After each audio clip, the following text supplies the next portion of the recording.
হাসিনা চাচির এভাবে অধপতন হবে, তিনি এভাবে নাস্তানুবুদ হবেন, এটা কোরআনে আগেই উল্লেখ ছিল। বড়ই আশ্চর্যের বিষয়। আসুন আমরা সেই আয়াতগুলো দেখে আসি।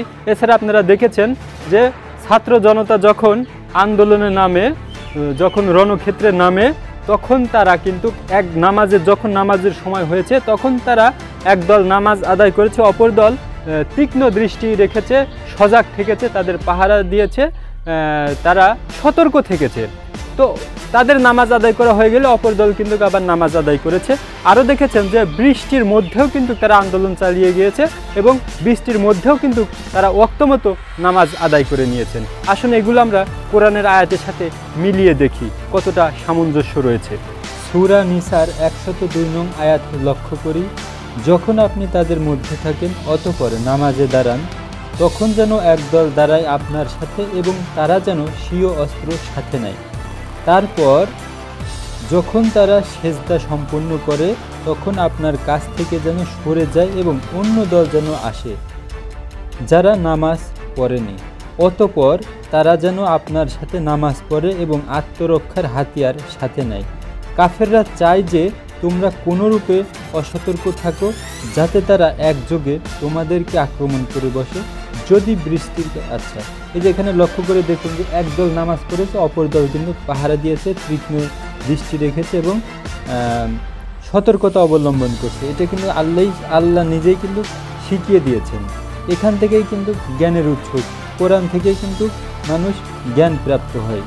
যত ধরনের জ্ঞান, যত ধরনের বিজ্ঞান, যত ধরনের আবিষ্কার আছে সব কিছুর থিওরি কিন্তু এই কোরআন থেকেই মানুষ পেয়ে থাকে। কেননা কোরআনে কিন্তু সব কিছুই আছে রে ভাই, আমরা ক্ষুদ্র জ্ঞানে সবই বুঝি না তাই। আচ্ছা, আবার এখানে দেখুন যে বর্তমানে কিন্তু বৃষ্টি হয়েছে, বৃষ্টির মধ্যেও কিন্তু তারা আন্দোলন চালিয়ে গেছে। দেখুন এখানে তাও কিন্তু মিলে যাচ্ছে। যদি বৃষ্টির কারণে তোমাদের কষ্ট হয় অথবা তোমরা অসুস্থ হও তবে সেই অস্ত্র পরিত্যাগ করায় তোমাদের কোনো গুনাহ নেই এবং সাথে নিয়ে নাও তোমাদের আত্মরক্ষার অস্ত্র। নিশ্চয় আল্লাহ কাফেরদের জন্য অপমানকর শাস্তি প্রস্তুত করে রেখেছেন।